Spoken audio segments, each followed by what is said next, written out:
Hi, John Miller here, author of QBQ. I just wanted to join you by video and talk about accountability. Some of you know that's what I've been doing for many years, but I have a concern. There seems to be some confusion in the marketplace about personal accountability, and as we go through this election, there'll be even more confusion. Here are the two myths I see around accountability. Number one, we think it's a group thing, a team thing. And so then we start hiding behind the team. It's the team that didn't reach the goal. I mean, whatever happened to personal accountability and the power of one?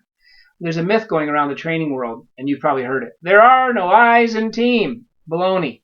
Show me a family team, a church team, an athletic team, or a business team, or a nonprofit team that isn't full of I's. Not possible.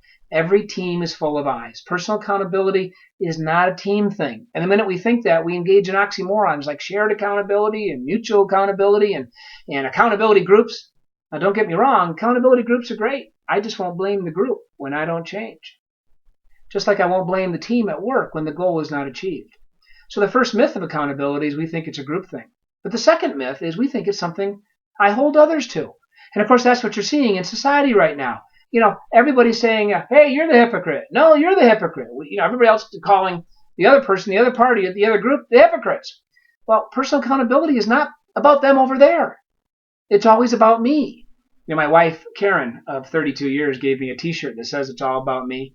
I don't think it was a positive statement that day, at least not a positive marital statement.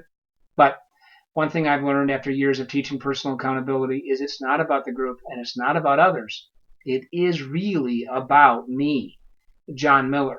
So it's not my job to hold others accountable, yet that's what we want to do all the time. Now, I understand if you're a manager, you have certain obligations in your management and leadership role. We're not going to get into that today. But I do want to say that my wife and I just wrote a book called Parenting the QBQ Way. And it's coming out as a paperback soon, published by Penguin. But here's the key point. When it came out as an ebook a few months ago, we sent out an email to about 1,000 moms and dads who had expressed interest in the new parenting book, right? And we announced it. And we got back about 100 emails, and basically they all said the same thing. From moms and dads around the country, the email said, oh, thank you, John. Thank you, Karen. Finally, a book I can use to hold my teenager accountable. Sorry, mom and dad. It's not about the teenager. It's not even about the 4-year-old. It's about me, mom or dad, asking, what can I do to be a better parent? How can I learn new skills? You see, accountability is not something I hold others to. It's not a group thing. What personal accountability really is it's an inside-out thing. Check us out at qbq.com, and some of you know this, of course. But it really is all about asking what we call the question behind the question. So instead of questions like, why don't they do more for me? When will I ever get a break? Who made the mistake? It's better when I pause, control my thinking, and ask the QBQ, the question behind the question, what can I do to move forward?